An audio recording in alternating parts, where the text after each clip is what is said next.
सबके सुनाए हम जुबानी, सुनाए भगता शिव विवाह के कहानी।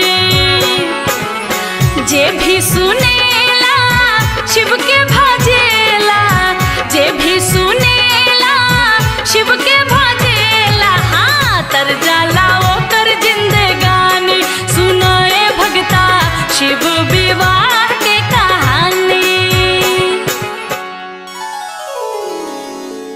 तो आए सबसे पहले हम मनु दुबे देव के देव महादेव जी के चरण में कोटि कोटि नमन करतानी, और साथ ही साथ आप तमाम शिव भक्त के हार्दिक अभिनंदन करतानी। आज बड़ा ही खुशी के बात बा, बड़ा ही सौभाग्य के बात बा कि हमरा शिव विवाह कथा कहे के आ कुछ गावे के मौका मिलल बा। शिव विवाह यानी भगवान भोले शंकर के बियाह। शिव मतलब सृष्टि, शिव में ही सृष्टि समाइल बा। तब भक्त लोग जे भी शिव के गुणगान करेला, शिव के ध्यान करेला, शिव के कथा सुनेला, ओकर ए सृष्टि से ए दुनिया से उद्धार हो जाला, ओकरा तृप्ति मिल जाला।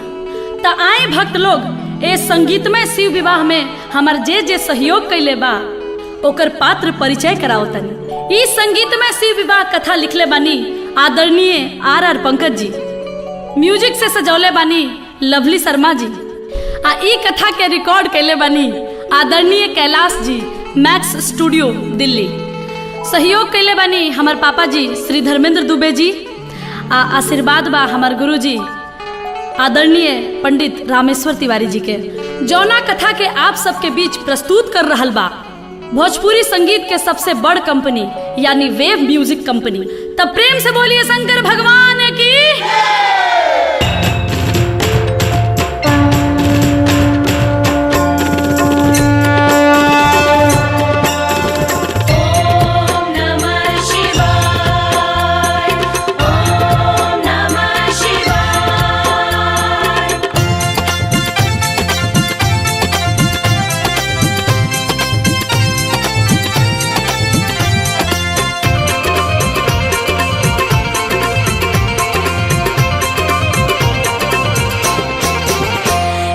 छोटी सी लड़की पार्वती शिव शंकर पूजा करती थी। एक छोटी सी लड़की पार्वती शिव शंकर पूजा करती थी। एक छोटी सी लड़की पार्वती शिव शंकर पूजा करती थी। एक छोटी सी लड़की पार्वती शिव शंकर पूजा करती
आई भक्त लोग कथा पर चलल जाओ। राजा हिमांचल के पुत्री पार्वती अपन घर दुआर माई बाप सबके त्याग के जाके जंगल में शिव जी के पावे खातिर तपस्या करतरी। आ एने भगवान शिव शंकर 87,000 बरिस खातिर समाधि लगौले बनी। पार्वती के ऐसन घोर तपस्या देख के आ भगवान भोलेनाथ के समाधि में लीन देख के ब्रह्मा जी विष्णु जी सब देवी देवता परेशान हो गए। तब देवता लोग सोचे लागल कि अगर ये ध्यान ना टूटी और शादी ना जुटी तब इस सृष्टि के कल्याण कैसे होई। सब देवता लोग भगवान भोलेनाथ के जगावे खातिर प्रयास करे लागल, लेकिन डरे केहू लगे नहीं खे जात। अगर भगवान भोलेनाथ खिसिया गईले तब पूछी सब गड़बड़ बा।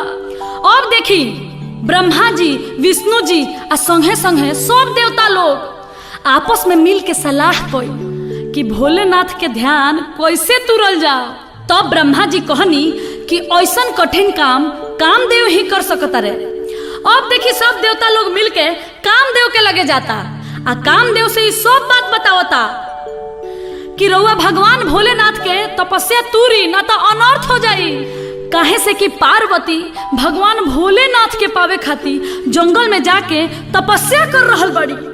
अब देखी भक्त लोग कामदेव भी ई खतरनाक काम करे खातिर तैयार नहीं होत। कामदेव भी कहत रे ऐसन खतरनाक काम हमरा से ना होई। तब ब्रह्मा जी समझौनी ह कामदेव ई काम तोहरे करे के पड़ी, ना तो इस सृष्टि के कल्याण ना होई। अब देखी ब्रह्मा जी से आदेश पौला के बाद कामदेव भगवान भोलेनाथ के तपस्या तुरे खातिर सुंदर सुंदर अप्सरा लोग के भेजतानी, नर्तकी के भेजतानी आ कहतानी कि हे अप्सरा इतना सुंदर सोच संवर के जाके ओइजा नाचे के बा गावे के बा कि भगवान भोलेनाथ के ध्यान टूट जाओ। अब देखी अप्सरा लोग सोच संवर के भगवान भोलेनाथ के लगे गइल बा जहां भगवान समाधि लगौले बनी। अप्सरा लोग आपन आपन रूप कला आपन आपन सुंदरता आपन आपन मोहनी मंत्र से भगवान भोलेनाथ के जगावे की कोशिश करता, लेकिन भगवान भोलेनाथ टॉस से मौस नहीं होत। सारा अप्सरा लोग के बुद्धि फेल हो गइल बा। अप्सरा लोग कहता कि अरे बाप रे बाप ये देव हवे कि पत्थर हवे। भक्त लोग अप्सरा लोग निराश होके कामदेव के भीरी पहुंचल ह। कहता लोग कि हे कामदेव जी दुनिया में बहुत प्राणी देखनी, लेकिन ऐसन अद्भुत जीव कहीं ना मिलल। हमनी के इतना नचनी हसन गौनी हसन, लेकिन ओ बुढ़ऊ के मन ना डोलल ह। तो देखिए एगो कैसन गीत के भाव लागल।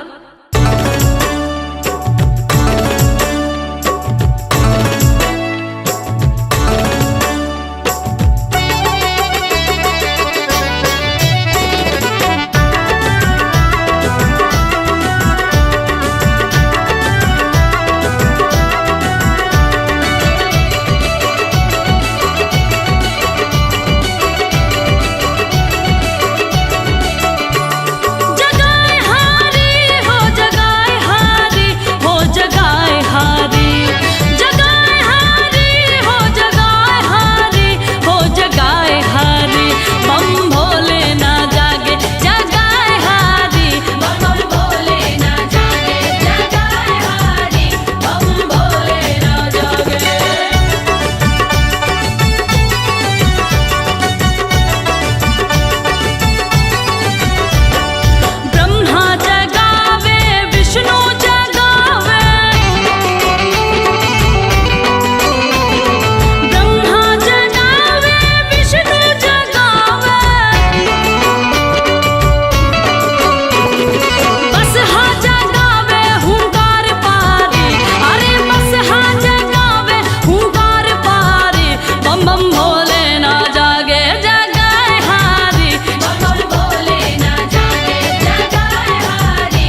भगवान भोलेनाथ के सब केहू जगा के हार गइल बा, तबो भगवान भोलेनाथ नइखी जागत।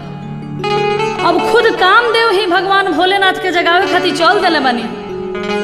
कामदेव के आगमन होते ही बसंत ऋतु छा गई, चारों तरफ फूल फुला गई, नजारा मन के बहुत भावे लागल। तबो भगवान भोलेनाथ नइखी जागत। तब कामदेव के क्रोध आइल ह आ एगो गाछ पर चढ़ गई ह आ चढ़ के तीर से निशाना सधनी ह आ भगवान भोलेनाथ पर बाण चला देनी ह। जैसे वो बाण भगवान भोलेनाथ के लागल ह, भगवान के तिसरका आंख खुल गई ह आ तीनों त्रिलोक डोले लागल ह आ सृष्टि में हाहाकार मच गई ह। जैसे ही भगवान भोलेनाथ के तिसरका आंख के पहिलका ज्योति कामदेव पर पड़ल, कामदेव ओही जा जर के राख हो गई हन, भस्म हो गई हन। अब देखी भगवान भोलेनाथ समाधि से जाग गई बने। अब देवता लोग पहुंचल ह भगवान भोलेनाथ के दरबार में। भगवान भोलेनाथ कहतनी कि का बात बा, आज रउआ सब है यहाँ। देवता लोग कहल ह रउआ के पावे खातिर पार्वती जंगल में तपस्या कर रहल बाड़ी, उ रउआ से बियाह कइल चाहतारी। तब देखी एजा एगो कवि के बड़ा बढ़िया एगो भाव लागल बाटे। देवता लोग कहता कि भोले बाबा करी अब बियाह, सलाह सब देवता के मानी। भोले बाबा ई सब बात सुन के ठठा के हंसे लगनी। बियाह हमरा जैसन गजेड़ी भंगेड़ी से बियाह के करी? अरे के हमर भांग पीसी आ के हमरा जोरे टूटही पलानी में गुजारा करी? के हमरा जोरे कैलाश पर रही? के हमरा संगे जंगल में रही? अरे हमरा से केहू बियाह ना कर सकेला। हे देवगण, आप सब हमरा के मत भरमाई। देवता लोग कहल ना प्रभु ना, रउआ बियाह करे के पड़ी, पार्वती रउए से बियाह करी है। भगवान भोलेनाथ के देवता लोग के बात पर भरोसा ना भइल। तब भगवान भोलेनाथ सप्त ऋषि लोग के बोलौले आ कहतनी हमरा खातिर पार्वती जी जंगल में जाके तपस्या करतारी, तनी जाके तू लोगिन पता कर लोगिन तो कि सही में उ हमरा के चाहतारी कि ना। आ जाके उजा हमार जेतना शिकायत बा सब जाके उजा कह देवे के बा, कैसहू हमार बियाह काट देवे के बा। सप्तऋषि लोग महादेव के आज्ञा पावते ही कहता कि जैसन राउर इच्छा महादेव, हमनी के उहे करब सब जौन रउआ चाहता नहीं। तो देखी बियाह कटवा यही बेरा ना, ओहू बेरा बियाह कटवा रहे लोग। आ बियाह कटवा लोग चल दिले बा बियाह काटे खातिर। आ सप्तऋषि लोग जंगल में जाता जहाँ पार्वती जी तपस्या कर रहल बाड़ी। अरे जेकरा खातिर धरलू धयानावा, आ लगनवा तोहरो लागल, अब बड़े हो राम। ए गौरा, तू जेकरा खातिर तपस्या करत रू जाना तारू के हउए? पागल हउए पागल। अरे ओकरा रहे के घर नहीं खे, पहने के बस्तर नहीं खे, छानी छपर नहीं खे, उ तो खुदे पतई चबावेले, तो तारा के का खियाई है? गौरा, ए गौरा, लग जाए भगिया में अगिया, ए लग जाए भगिया में अगिया, साजनवा तोहरो पागल बड़े हो राम, और भंगिया तोहरो पागल बड़े हो राम। जेकरा खातिर धरलू धयानावा, लगनवा तोहरो लागल बड़े हो राम। जेकरा खातिर धरलू धयानावा, लगनवा गौरा लागल बड़े हो राम। लग जाए भगिया में अगिया,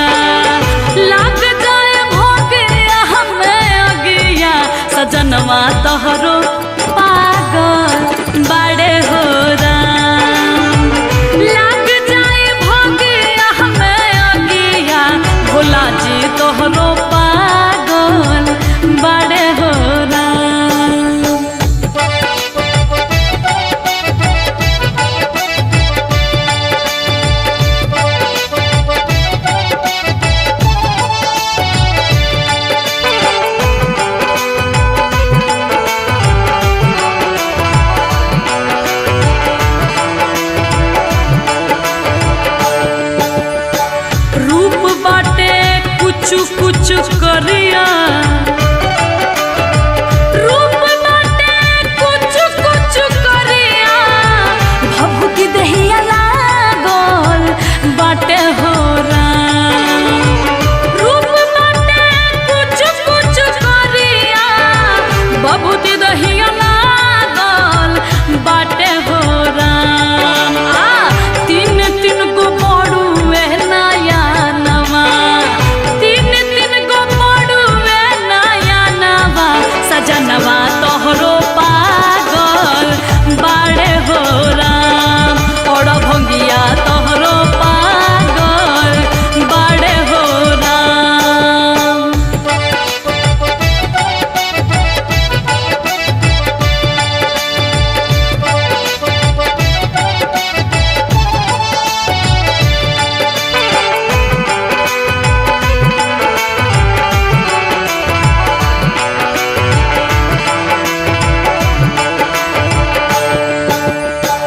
गरवा में झूले विष धारवा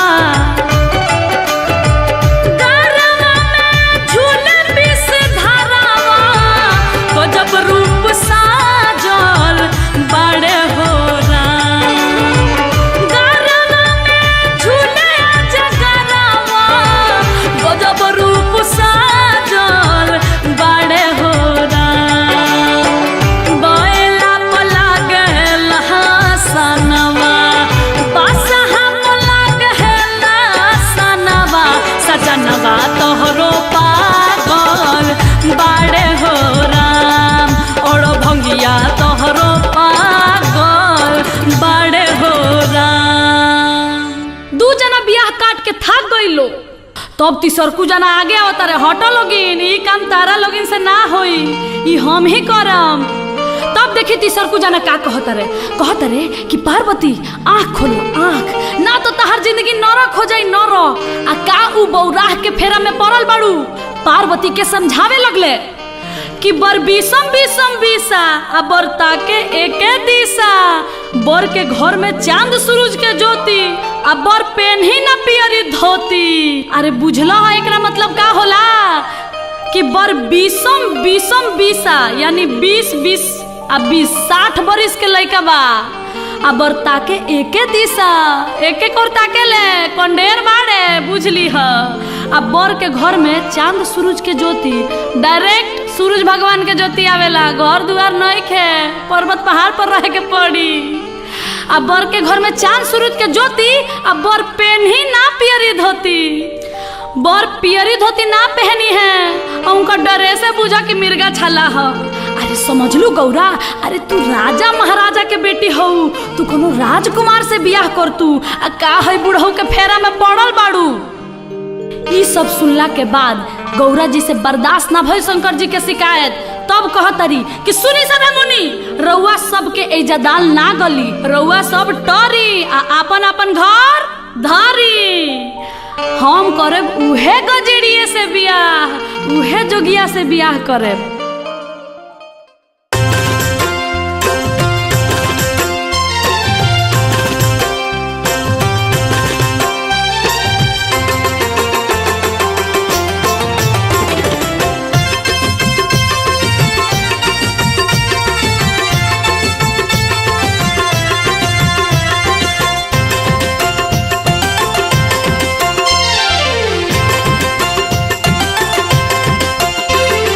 जोगी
सखी आई है तो बताई हम पाएब, पर्वत पहाड़ पर जिंदगी बिताएब। नाही मानब हो ए नाही मानब हो, नाही मानब हम केहू के सलाह, केहू उनके बौरा जन कहे शिव जोगिया से करब बियाह, केहू उनके बौरा जन कहे और भंगिया से करब बियाह, केहू उनके बौरा जन कहे।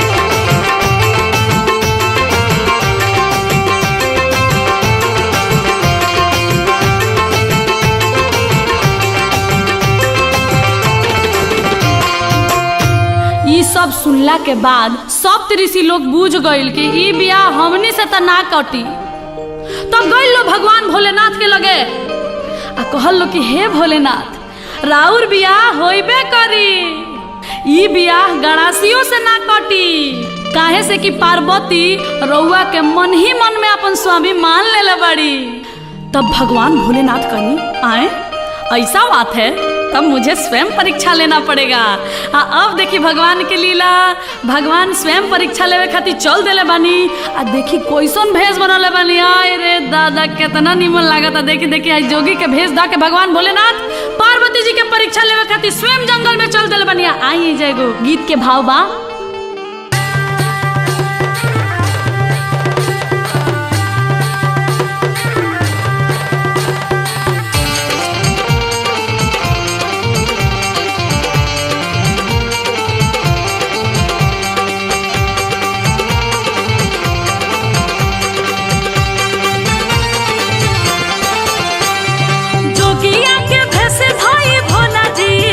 चल भइले बनावा, जोगिया के भेष धाई भोले बाबा चल भइले बनावा। ए जहाँ पार्वती पूजे शिव के धई के ध्यानवा, ए जहाँ पार्वती पूजे शिव के धई के ध्यानवा।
जोगी के भेष में भगवान भोलेनाथ पार्वती के केतनो समझावतानी, लेकिन पार्वती अपन आंख नहीं खोलत। तब पार्वती जी कली है कि हे महाराज हम जकरा खातिर तपस्या कर रहल बनी, जकरा के हम सच्चा दिल से चाहतनी उ हमरा सामने आई तबे हम अपन आँख खोलेम।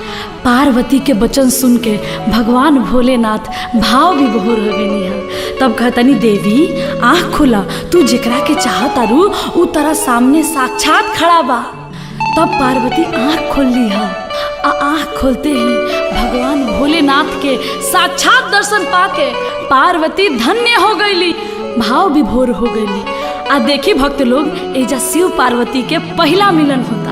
पार्वती भगवान भोलेनाथ के चरण में लिपट गईली, रूप निहारे लगली आ कहे लगली कि कैसे लोग रुआ के कहत रहे कि रुआ बौराह बानी, रुआ तो तीनों त्रिलोक से सुंदर बानी। तब देखी कवि के कैसन भाव लागता।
ऐसन पा गईनी।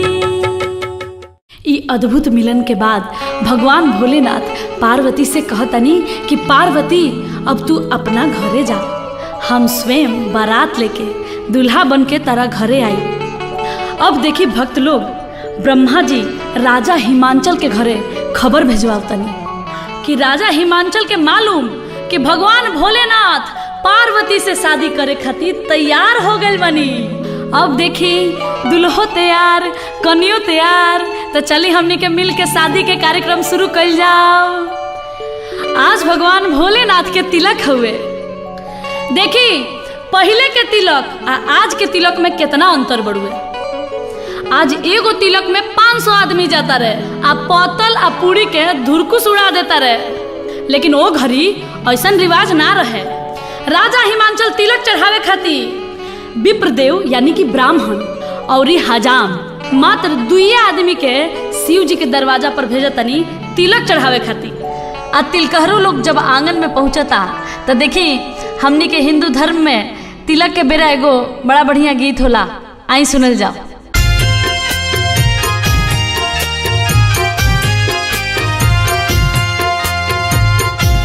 देखी भगवान भोलेनाथ के तिलक चढ़ रहल बा, मंगल गीत गूंज रहल बा।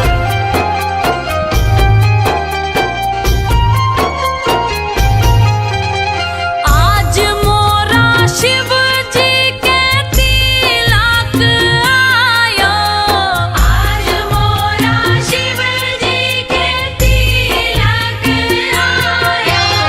पर्वत पर बाजेला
भगवान भोलेनाथ के तिलक चढ़ गई बा। आ तिलक चढ़ला के बाद हमने की यहाँ धान हल्दी बटाला। आ जब धान हल्दी बटा गई तब तिलकहरू लोग के विदाई से पहले हमने की यहाँ भोजन करावल जाला। आ जब तिलकहरू लोग भोजन करे खातिर बैठेला तब हमने की यहाँ माई बहन चाची लोग मिल के जेवनार गावे। तो शिव जी के तिलक में भी देखी सब ऋषि लोग के औरत लोग मिल के जेवनार गावता। उ कैसे सखी गावा गावा गीत गावा लो।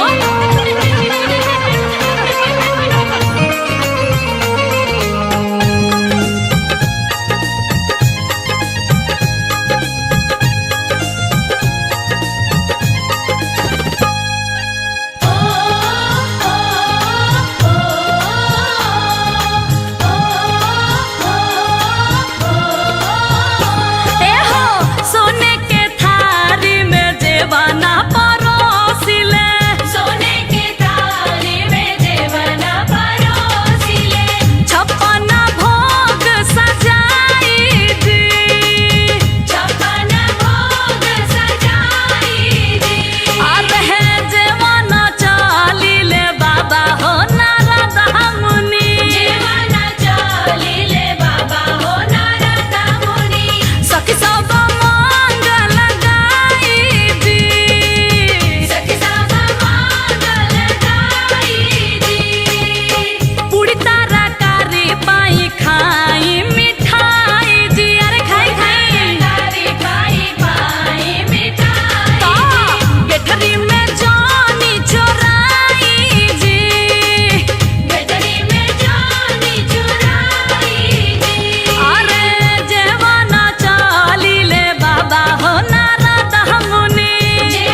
वापस लौटता।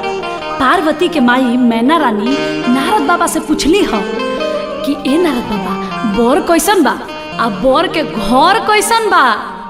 तब नारद जी कहतनी पार्वती के माई मैना जी से, ए जी लइका तो ऐसन बड़ुआ कि ऐसन लइका दुनिया में कहीं नहीं खे, तीनों त्रिलोक में ऐसन कहीं बर नहीं खे। अरे लइका तो साक्षात त्रिलोकी नाथ हवे, भगवान भोलेनाथ हवे। अरे ओहे तो मड़वा में अजोर हो जाई आ गांव नगर में शोर हो जाई आ देख के पूरा लोग विभोर हो जाई। आ घर के बारे में तो पूछबे मत करी, माने कि सब केहू उनके घर में रहेला। अब देखी दामाद के बड़ाई सुन के मैना रानी बहुत खुश हो गईली। आ राजा हिमांचल की यहाँ माड़ो गड़ाई के तैयारी होखे लगा। तो आई चाची माई बहनी हमनियों के मिल के माड़ो के गीत गावल जा।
देखी कितना सुंदर माड़ो गड़ाइल बा। माड़ो गड़ा गइल बा। आंगन में कुहार भाई कलसा लेके आ गइल बड़े। जौना कलसा में गंगा जल भर के ओकरा पर दीपक जलावल जाला आ ओही दीपक से मड़वा में अजोर होला। देखी हमने की यहाँ कोनो भी शुभ काम में कोनो चीज आवेला तो ओकर सबसे पहले परिछावन कइल जाला। जैसे कलसा के परिछावन होला, पीढ़ा के परिछावन होला। तब मैना रानी कलसा परिछे जाता रही आ कुहार भाई नेग मांगता रहे। तो एजा एगो गीत होला।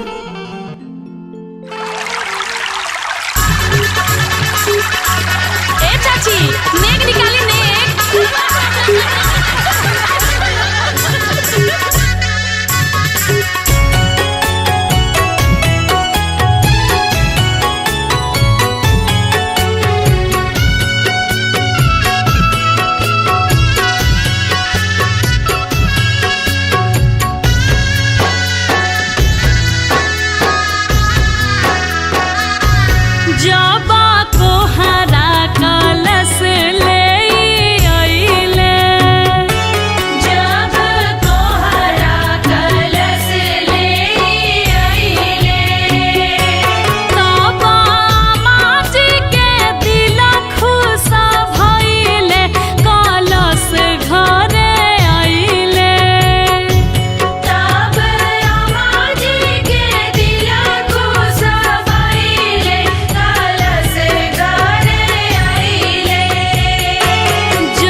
जब कोहरा जेनेक चार मंगले जब कोहरा जेनेक चार मंगले तब पापा जी बाजार भागी गईले कलश घरे आइले तब पापा जी बाजारे भागी गईले कलश घरे आइले देखी कलशा के जियारा जुड़ाइले कलश घरे आइले।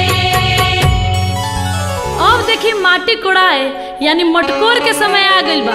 एने पार्वती जी की यहाँ माटी कोड़ाए के तैयारी हो रहल बा आ ओने कैलाश पर्वत पर भगवान भोलेनाथ के माटी कोड़ाए के तैयारी हो रहल बा। तो देखी एने भगवान भोलेनाथ की यहाँ उहे दिशा में माटी कोड़ाता जौना दिशा से भगवान भोलेनाथ के बारात हिमांचल राजा के द्वार पर जाई। आ देखी एने पार्वती जी की यहाँ भी माटी कोड़ाए के तैयारी हो रहल बा आ सखी सहेली लोग मिल के माटी कोड़े जाता उहे दिशा में जौना दिशा से भगवान भोलेनाथ के बारात द्वार पर आई। तो आई परंपरा के अनुसार सुनल जाओ एगो मटकोर के गीत।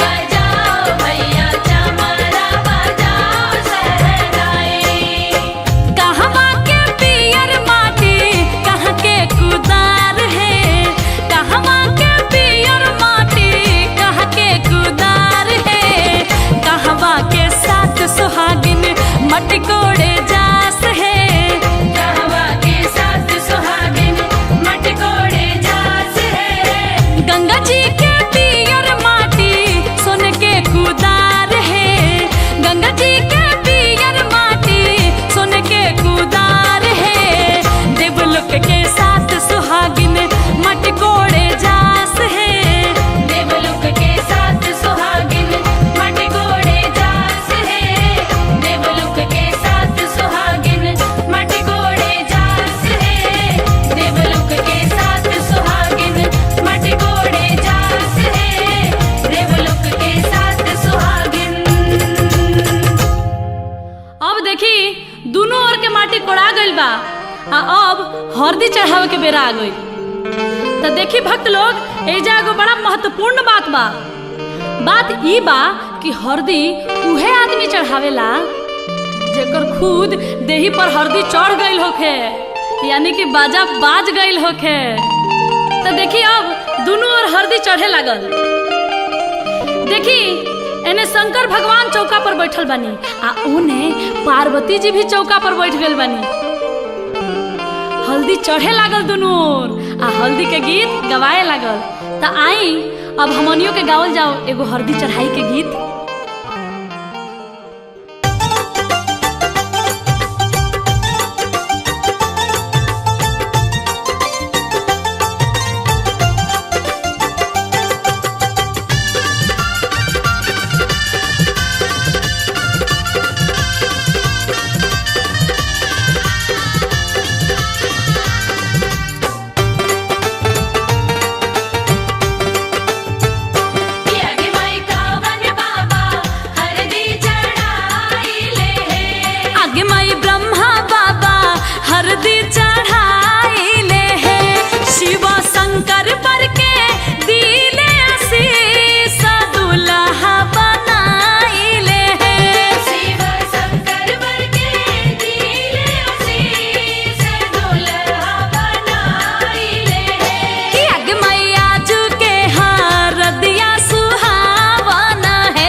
विष्णु बाबा हरदी चढ़ाइले है शिव शंकर बर के दिले आशीष दुल्हा बनाइले है शिव शंकर वर के दिले आशीष दुल्हा बनाइले है कि आगे मैया जू के हाँ रदिया सुहावना है मैया जू के हरदिया सुहावन है कि अगे मैया जू के हरदिया सुहावन है। अब देखी भगवान भोलेनाथ के हरदी चढ़ते ही चेहरा पर निखार आ गई सांवर दुल्हा गोर लागे लगले भगवान भोलेनाथ के चेहरा पर मुस्कान खिले लागल। ये दृश्य देख के सब देवी देवता मने मन बहुत खुश होता रहे। आज भगवान भोलेनाथ के बारात जाए आला बा आ बारात जाए से पहले दुल्हा के नहवावन होला तो देखी भगवान भोलेनाथ के भी नहवावन हो रहल बा। तो हमनी के यहाँ नहवावन पर एगो बड़ा नीमन गीत गावल जाला। तो आई सुनल जाओ एगो गीत। आगे माई बड़े बड़े बूंदावा परेला गाना आगे माई भोला भंगिया नहाले आंगना आगे माई आई छेलिया वाइन जवाइन कवना माना उनकर नजरी उतारेली सात सोहागिन ना। अब देखी भगवान भोलेनाथ ससुरारी जाए खातिर तैयार होके लगनी सजे लगनी। कैसे श्रृंगार करतनी भगवान भोलेनाथ गंगा का पार पर यानी कि जटा में गंगा चंदा लीलार पर यानी कि लीलार पर चंद्रमा सजले बनी कान में कुंडल के जगह बिच्छी झूलतिया आ गर्दन में सांप के माला देही में भभूत रमौले बानी एक हाथ में त्रिशूल आ दोसर का हाथ में डमरू लेले बानी आ बोर के पोशाक ना देखी कमर में मिर्ग छाला लपेटले बानी। भोलेनाथ सज धज के अब चौका पर नहछो खाती बैठतानी। तो देखी एगो गीत कैसे बा। नोहा काटू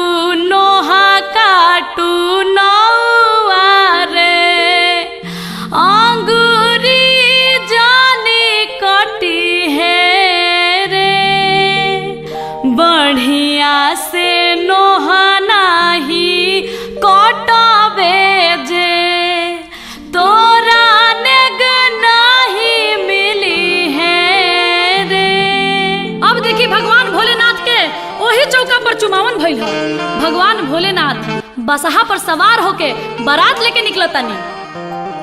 बसहा खुशी से झूम रहल बड़े भगवान भोलेनाथ के बरियात जाए खातिर तीनों त्रिलोक के कोना कोना से अद्भुत अद्भुत जीव जंतु प्राणी आइल बड़े। देवता लोग के अलग दल बा आ भूत पिचास के अलग दल बा हकनी डाकनी डाइन के अलगे दल बा आ जीव जंतु के अलग दल बा। भगवान भोलेनाथ के संगे सभे मतवाला हो गइल बा। आ देखी बारात में के बाजा बजावता आ के डांस करता हाड़ा बिरनी आ भुनुर भुनुर क के सहनाई बजावता आ सांप अलगे फफकार मारता आ भूत बताल अलगे नाचता रे अपना धुन में। आ कोनो के गोड़ बा तो हई देखी कोनो के मुड़िए नइखे आ कोनो के भर देही गोड़े बा कोनो के एको गो आँख नइखे आ तो कोनो के भर देही बुझी की आँखे बा। अब भगवान भोलेनाथ के बारात जौना रास्ता से जाता बुझी की रास्ता क्लियर बा एको गो ट्रैफिक नइखे मिला। हई ना देखी जौना रास्ता से ये बारात जाता वो रास्ता के लोग अपना घर में लुका जाता। दादा रे दादा आज जान बाची की ना। ये बारात के रास्ता में जौन भी मेहरारू लड़की देखतारी उ कहतारी कि हे भगवान कौन बाछी के करम फूटल है ई बारात के करा यहाँ जाई ई दुल्हा के कर हूँ। तो देखी भगवान भोलेनाथ के बारात कैसे गावत बजावत जाता आ लोग देख के का कहता।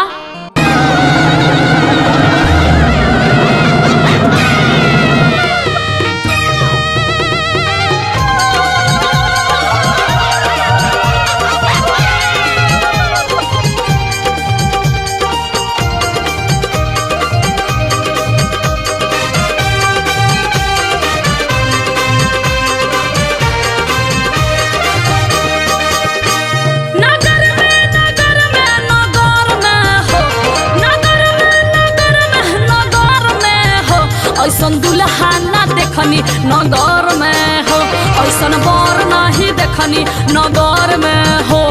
नगर में नगर में नगर में हो, नगर में नगर में नगर में हो, ऐसन बर नहीं देखनी नगर में हो, ऐसन दुल्हा न देखनी नगर में हो।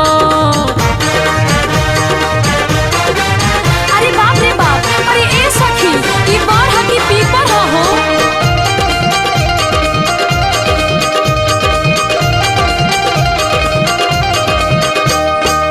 भूत बैताल संगे दुल्हा भी नाचे, केहू भी नाच केहू के भर दही आके। अरे ए सखी कौन पक्षी के भाग फूटल बा। भूत बैताल संगे दुल्हा भी नाचे, केहू भी नाच केहू के भर दही आके। देखी नर नारी लुका गइले घर में नगर में हो, ऐसन दुल्हा ना अइले नगर में हो, ऐसन बर नहीं अइले नगर में।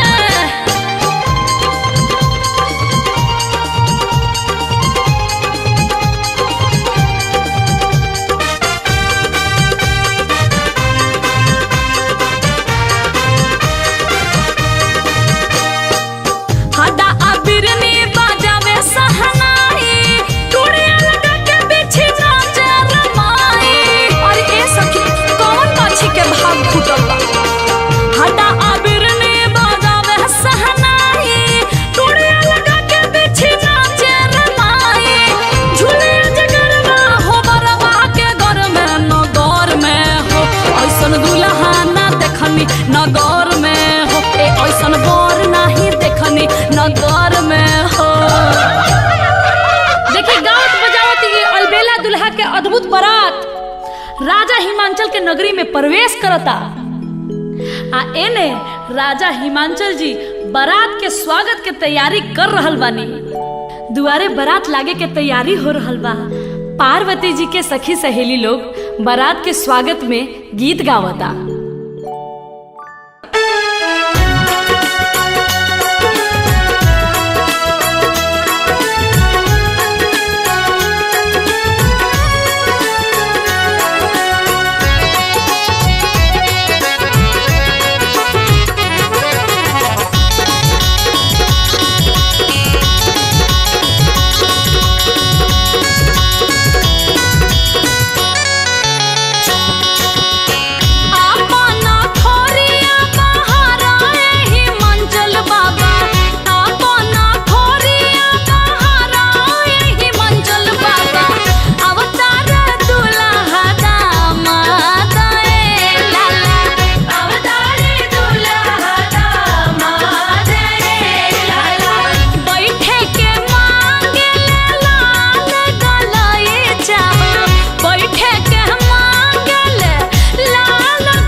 राजा हिमांचल के द्वारा पर आइल बनी। ऋषि मुनि पुरोहित लोग द्वार पूजा करावता। ओम मंगलम भगवान विष्णु मंगलम गरुड़ध्वजा मंगलम पुंडरीकाक्ष मंगलाय तनोहरि। द्वार पूजा हो रहल बाटे, पंडित जी मंत्र पढ़तनी। आ देखिए ना माई बहन लोग कैसन एगो सुंदर गीत गावता।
घेरले बा।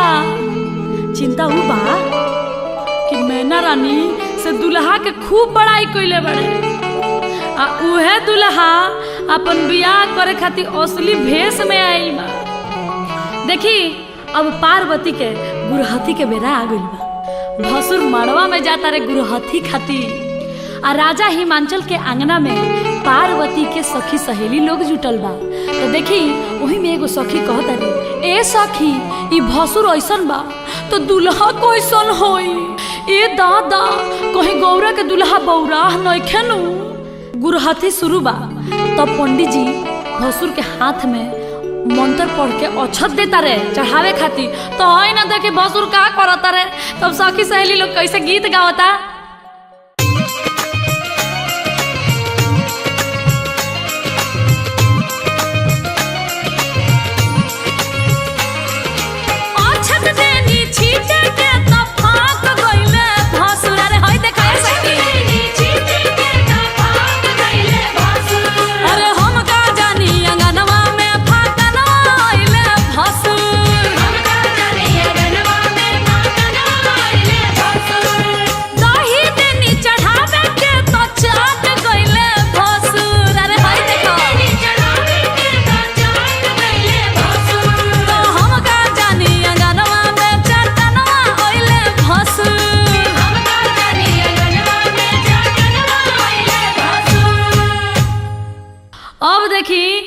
जौना बेरा के इंतजार रलो उहे बेरा आ गइल बा।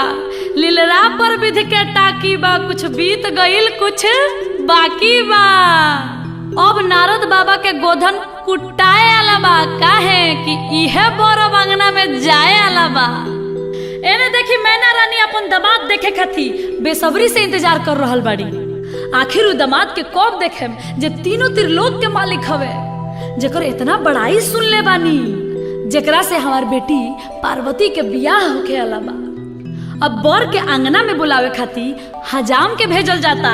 भगवान भोलेनाथ जैसे ही राजा हिमांचल के आंगना में अइलो हन, जैसे ही सास अपना दामाद के देखली हो अंगने में गिर गईली हो, बेहोश हो गईली हो। राजा हिमांचल के आंगना में रोन पीटन पड़ गई।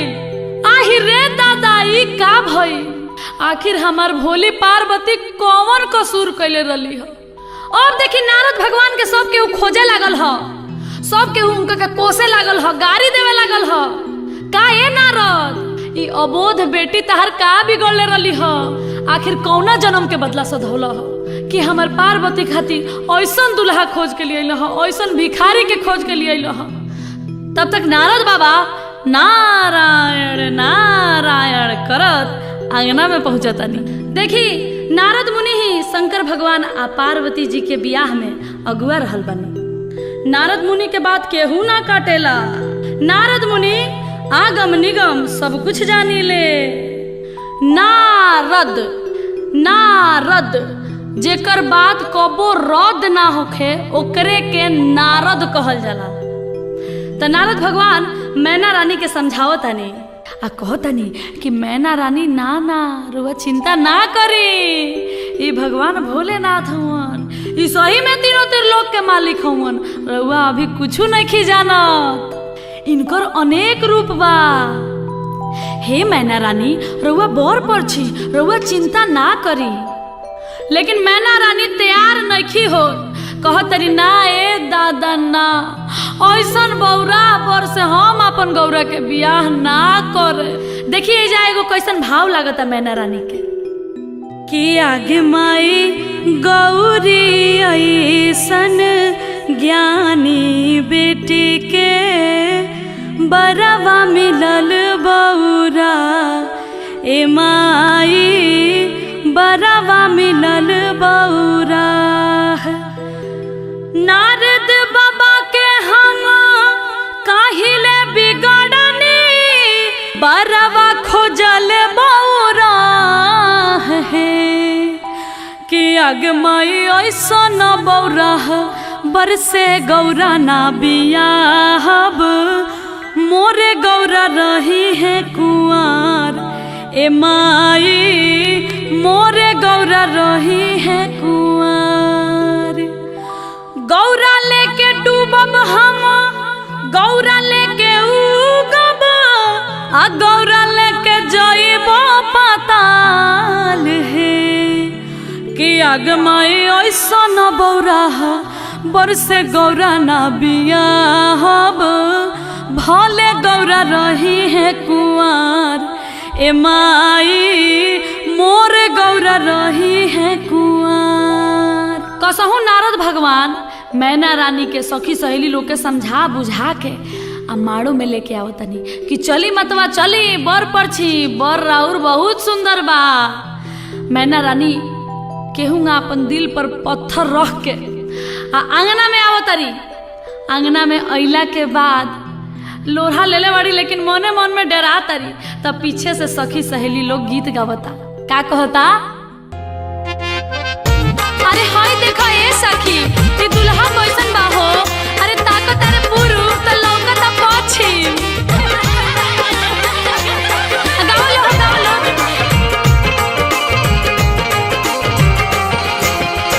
चलनी के चालल दुल्हा सुप के फटकारल है। चलनी के चालल दुल्हा सुप के फटकारल है।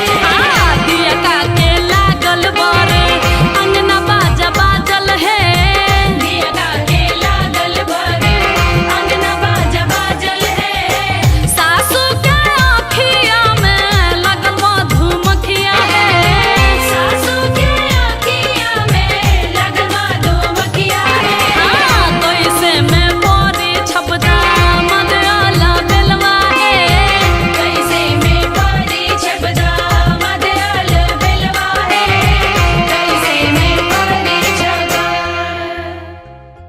आंगन में बर परिछा गइल बड़े। अब बर परिछैला के बाद अब पार्वती के मंडप में बुलावल जाता।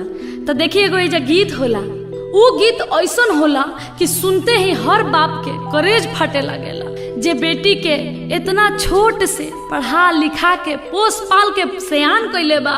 उ बेटी आज पराया होके जा रहल बाड़ी।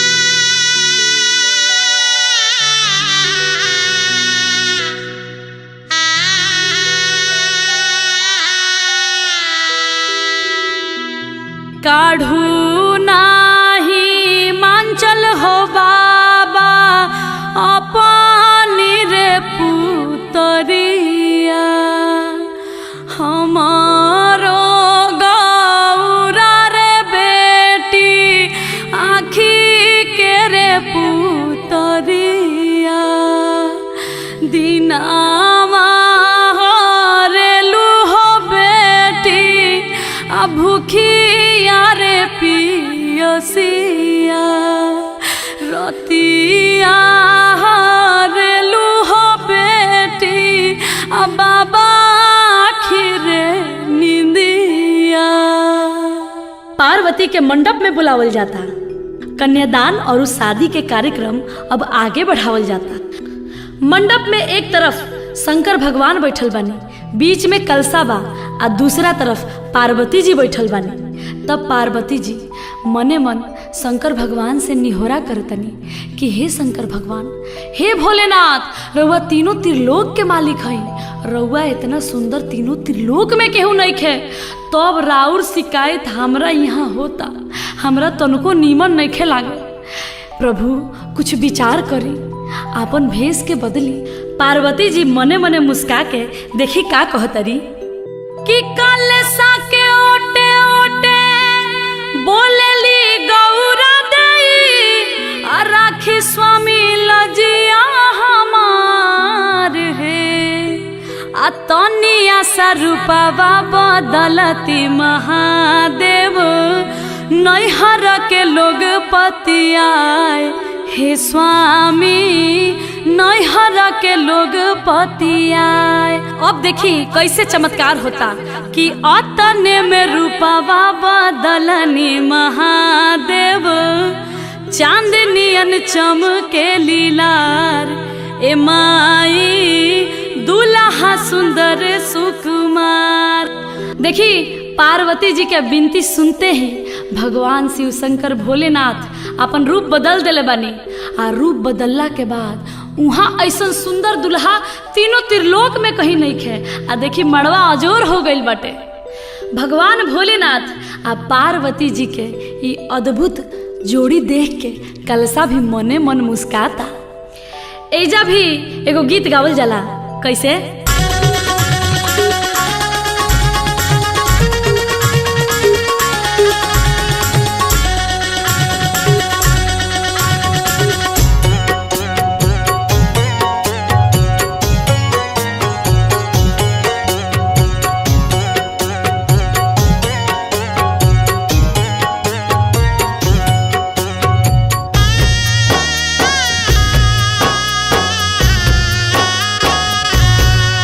देखी हंसला कलसवा तका देखी चौमुख है।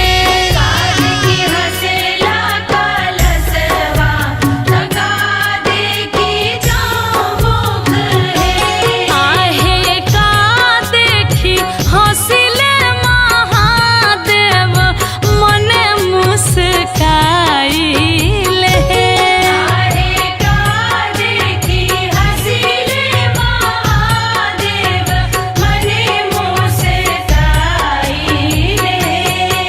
देखी हंसला कलसवा कलश देखी चौमुख है। आहे गौरा देखी हंसिले महादेव मने मुस्काई ले। गौरा देखी हंसिले महादेव मने मुस्काई ले।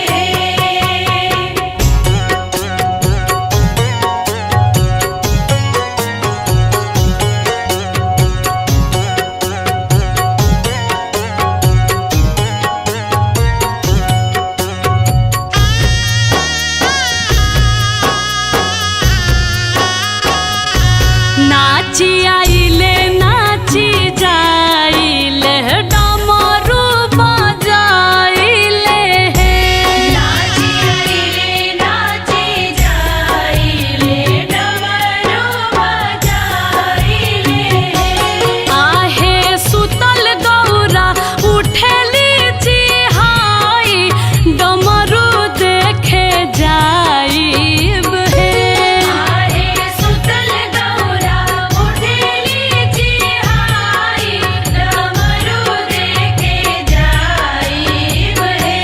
जन जाहुए गौरा जन जाहु डमरू देखे जन जाहु है।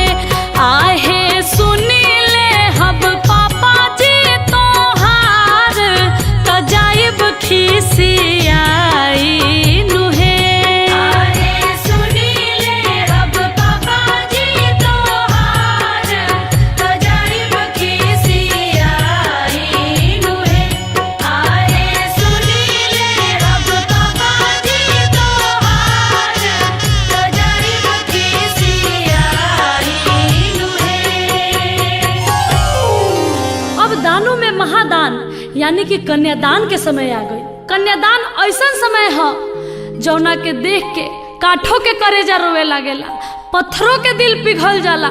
आंगन में सभे भाव विभोर हो गइल बाटे, सबके करेजा फाटता, सबे डहक डहक के रोता। राजा हिमांचल पार्वती जी के अपना जांघा पर बैठल बानी। आज पार्वती पराया हो रहल बाड़ी। आज पार्वती के कन्यादान हो रहल बा। मन ही मन राजा हिमांचल कुहुक कुहुक के रोतनी। मैना जी के आंख से आंसू के धार बह रहल बा। आज बेटी पराया हो रहल बड़ी।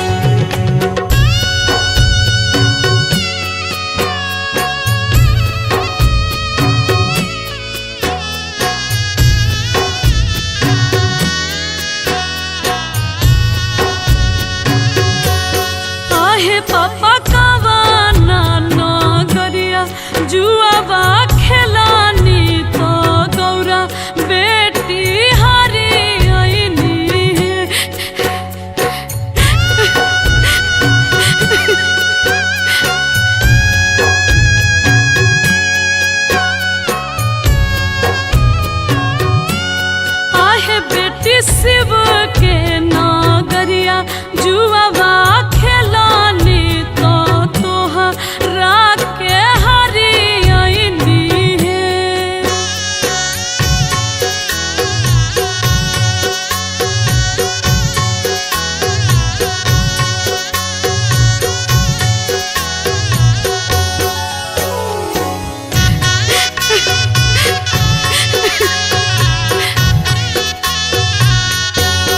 आहे पापा पुतावा पतोहिया काहे ना हरानी तो हमारा के हरियनी है।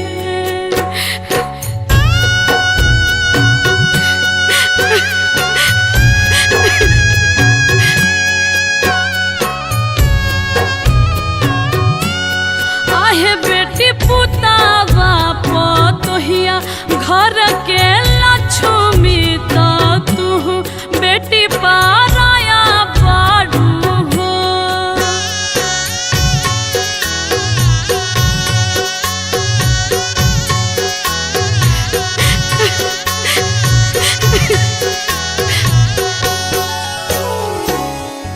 देखी कन्यादान महादान होवे। ई सौभाग्य जेकरा प्राप्त होला ओकरा मुक्ति मिल जाला। तब भक्त लोग हम भी रउआ सबसे निहोरा कर रहल बानी कि कन्यादान रउआ सब भी जरूर करब। अगर आपन बेटी ना होखे त केहू पराया के बेटी, केहू गरीब के बेटी, आपन भतीजी आ ना होखो तो आपन भगनी के कन्यादान जरूर करे के चाही। यही से मनुष्य के जीवन सफल होला। आई हमनी के परंपरा के अनुसार एगो औरी कन्यादान के गीत होला, ओकरा के सुन लिहल जाओ।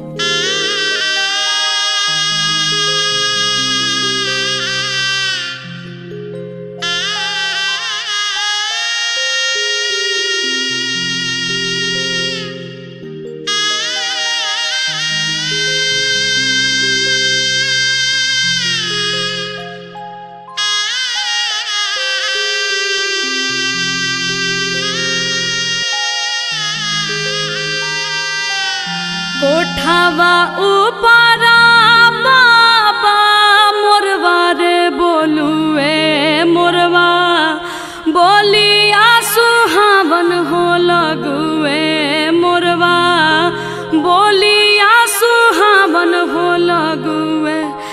आजू के रतिया बाबा जागल हो रही हो। आजू घरवा चोरिया हो जाई है। आजू घरवा चोरिया हो जाई है। सबरे संपत्तिया बाबा बाची रे जाई है। गौरा बेटी चोरिया हो जाई है। गौरा बेटी चोरिया हो जाई है।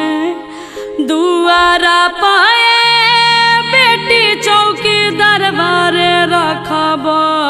आंगना में सिपहिया हो रखब। घरवा भीतर हमहू जागल हो रहब। से हो बेटी बाची रे जाई है। से हो बेटी बाची रे जाई है। दुआरा के चौकी दरवा बाबा सुती रे जाई है। आंगना के नीरा भेदर होई है। आंगना के नीरा भेदर होई है। घरवा भीतर रो सुती हो जाइब। से हो बेटी चोरिया हो जाई है। गौरा बेटी चोरिया हो जाई है। कन्यादान हो गई। अब सिंदूरदान के समय आ गई। राजा हिमांचल आ मैना रानी के लग से उठ के पार्वती जी अब शंकर भगवान के बगल में बैठल बाड़ी। आ देखी 7 सुहागिन मिल के माड़ो में शंकर भगवान के सिन्होरा देता लो कि भगवान भोलेनाथ अभी सिन्होरा ली आ पार्वती के जिंदगी के सफल बनाई। देखी एक चिटकी सेनूर के कितना महत्व बा। एक चिटकी सेनूर मांग में पड़ते ही दुनिया बदल जाला। तो सखी सहेली लोग भगवान भोलेनाथ से आग्रह करता कि हे बाबा अब पार्वती के मांग में सिंदूर भरी आ पार्वती के जिंदगी के सफल बनाई। तब भोले बाबा सिंदूर दान कर रहल बनी, पार्वती के मांग में सिंदूर भरतनी आ सखी सहेली लोग गीत गावता। का गावता? हटिया के सिनुरा महंग भइले बाबा, चुनरी भइलन मोल है,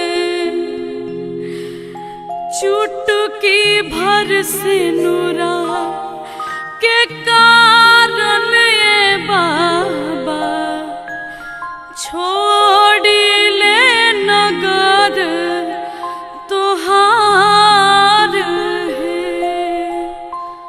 हटिया के सिनुरा मांगाइब मोरे बेटी, चुनरी मांगाइब अनमोल है,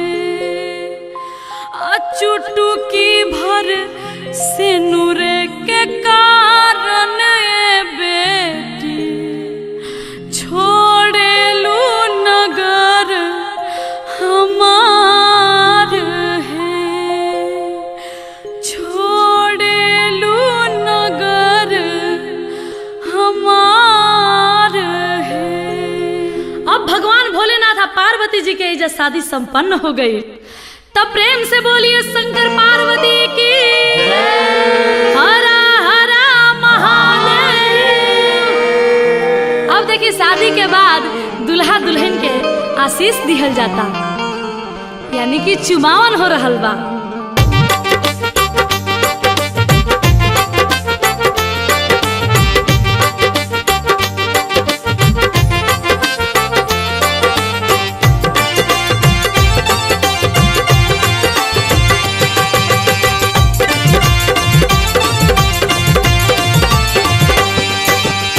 हरियारा दुभिया जुरी भारा चाउर शिवा शंकर हरि, हरियारा दुभिया जुरी भारा चाउर शिवा शंकर हरि, चुम चुम चुमावेली अम्मा सोहागिन शिवा शंकर हरि, चुम चुम चुमावेली अम्मा सोहागिन शिवा शंकर हरि, अम्मा चुमावेली देली आशीष शिवा शंकर हरि, जिया सा दुल्हा दुल्हन लाखों बरिस शिवा शंकर हरि, जिया से दुल्हा दुल्हन लाखों बरिस शिवा शंकर हरि, जिया से दुल्हा दुल्हन लाखों बरिस शिवा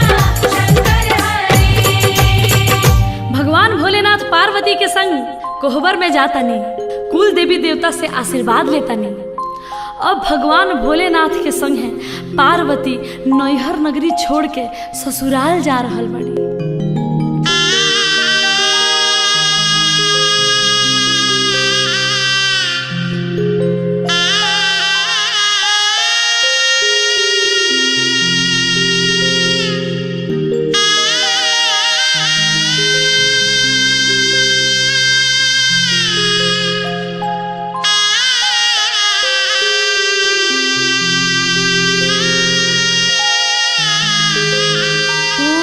इच्छा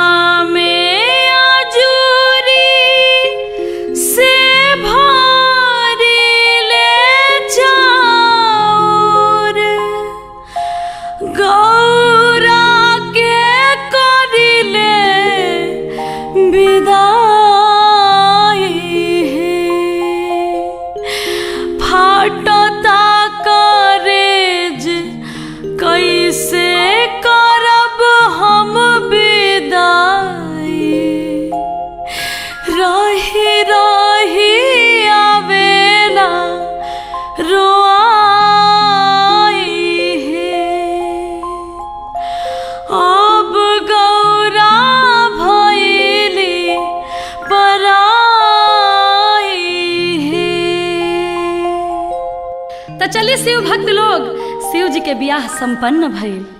अगर ई कथा में हमरा से कोनो गलती हो गई हुई तो अपना अनु दुबे के अबोध बालिका समझ के, अपन घर के बेटी समझ के माफ करे। हमार आगे भी कोशिश रही कि ऐसा बढ़िया बढ़िया कथा कहानी लेके रउआ सबके बीच में आई। तो बोलिए